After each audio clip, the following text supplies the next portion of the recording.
The famous trains from the golden age of American railroading inspire our fascination. Railroads went above and beyond to pamper the traveling public and win the business of the upper crust of society. These trains are such an integral part of the American fabric that Amtrak paid homage to them by maintaining their names on the vast majority of their overnight routes. Trains like the Southern Crescent or the California Zephyr.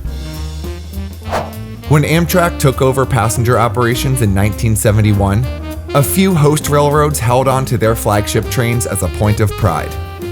Throughout most of their history, a railroad's entire brand lived and died with the image of its premier passenger train. But there was one train of yesteryear that had such a stellar reputation that the predecessor railroad actually banned Amtrak from using its name because they were so worried about them tarnishing the famous train's image. So Amtrak was forced to rename their iteration of this train.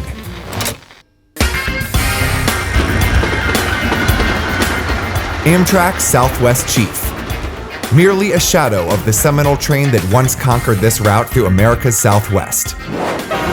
Santa Fe's Super Chief. A train that epitomized luxury and became an icon of American rail travel. Introduced in 1936 by the Atchison, Topeka, and Santa Fe Railway, the Super Chief redefined the concept of elegance on wheels, whisking passengers across the heartland of America in unparalleled style.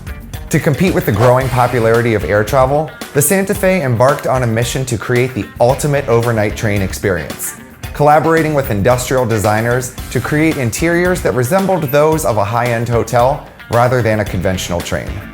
Lavishly decorated with Native American-inspired motifs, plush furnishings, and top-notch amenities, the Super Chief offered a level of sophistication and comfort never seen before. The train catered to a discerning clientele, including Hollywood stars, business tycoons, and social elites. Its reputation as the train of stars attracted famous personalities and captains of industry.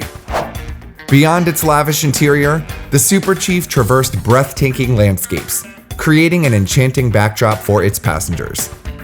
The route meandered through the deserts of the Southwest, the majestic Rockies, and the lush plains of the Midwest, showcasing the diverse beauty of the American landscape. The Super Chief's reign as the pinnacle of luxury travel lasted until the 1950s, when the rise of commercial aviation began to overshadow long-distance train journeys.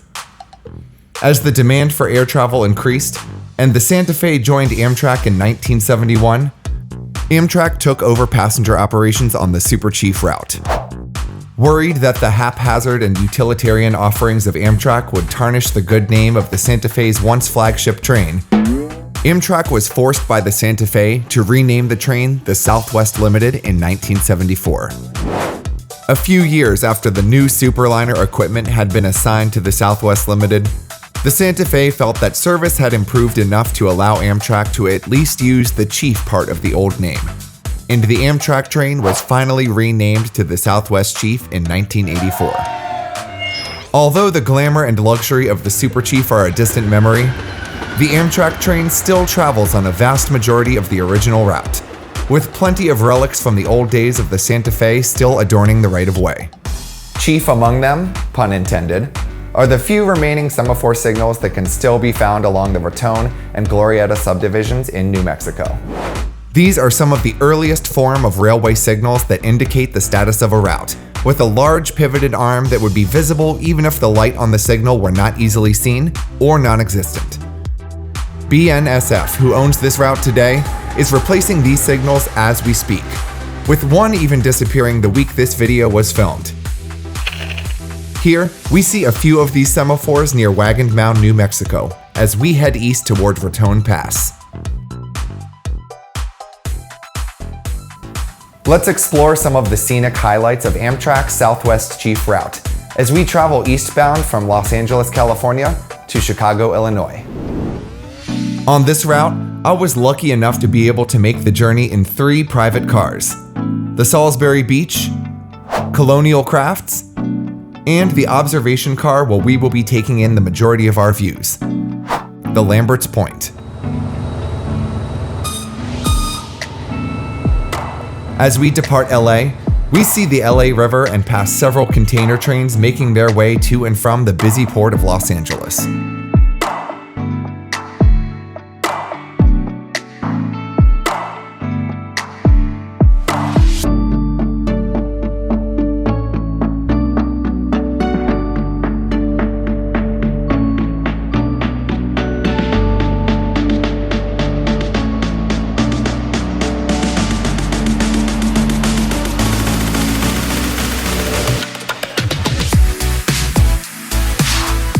Leaving San Bernardino, we enter the first major scenic highlight of the journey, the dramatic Cajon Pass.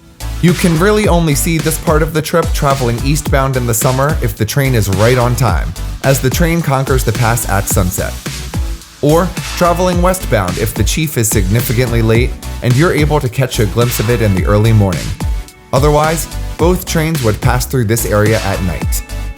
Lucky for us, we are right on time, traveling through the pass on Memorial Day weekend, and are treated to stunning sunset views of Cajon.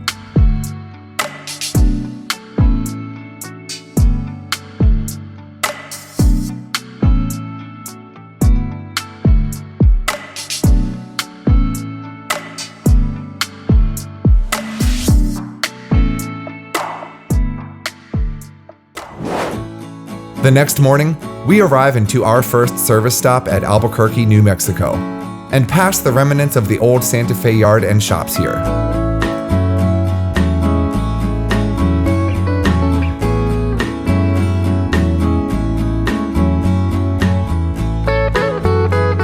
While at this extended stop, the engines are refueled and the passenger cars are serviced.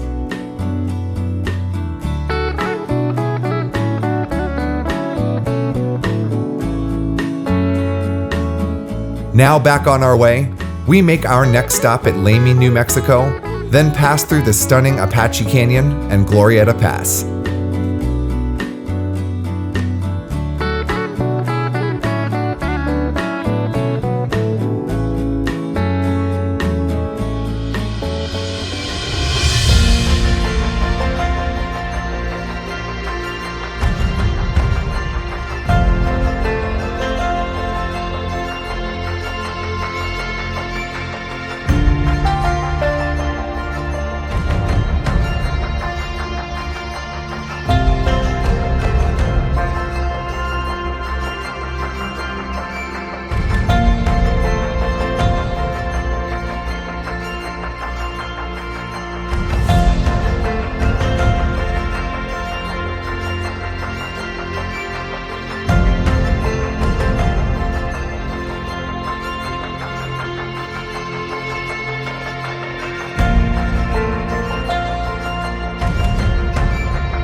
Following an early afternoon running through rugged landscapes, we drop down onto the wide open plains and race across the country.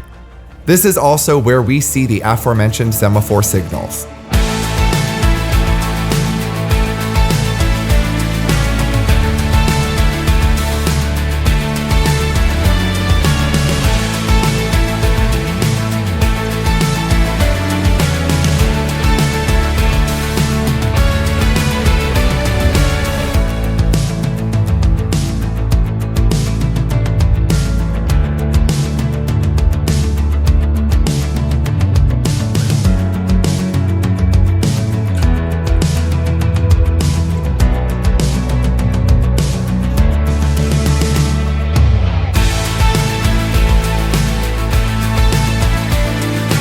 As we enter the early evening, we arrive into Raton, then climb Raton Pass and reach the summit and highest point on the Santa Fe Railroad at Raton Tunnel.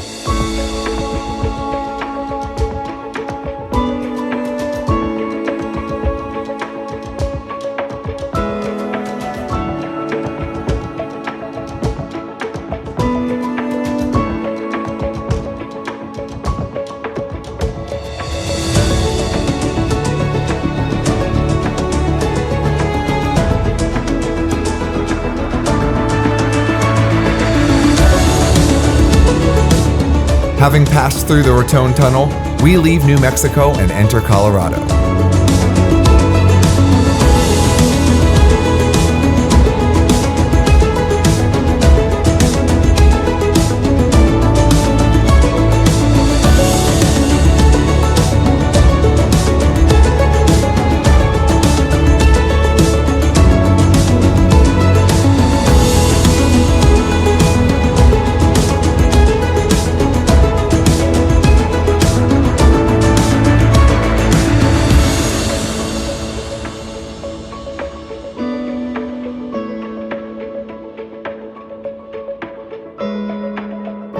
The sun sets on our second and final night aboard the Southwest Chief, as we leave Colorado and rocket across the flat plains of Kansas overnight. On the morning of day 3, we arrive in Kansas City, cross Missouri, then make our station stop at Fort Madison, Iowa, before crossing the Mississippi River into Illinois.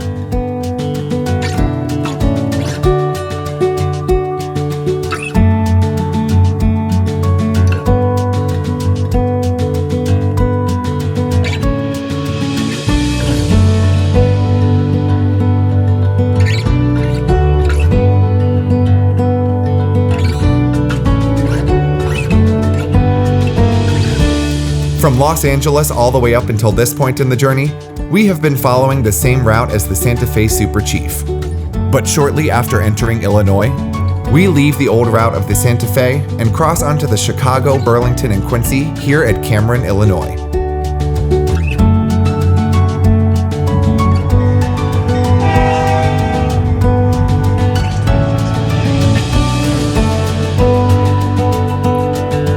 We make our last fresh air stop at Galesburg, Illinois, then roll out our final miles into Chicago, right on time.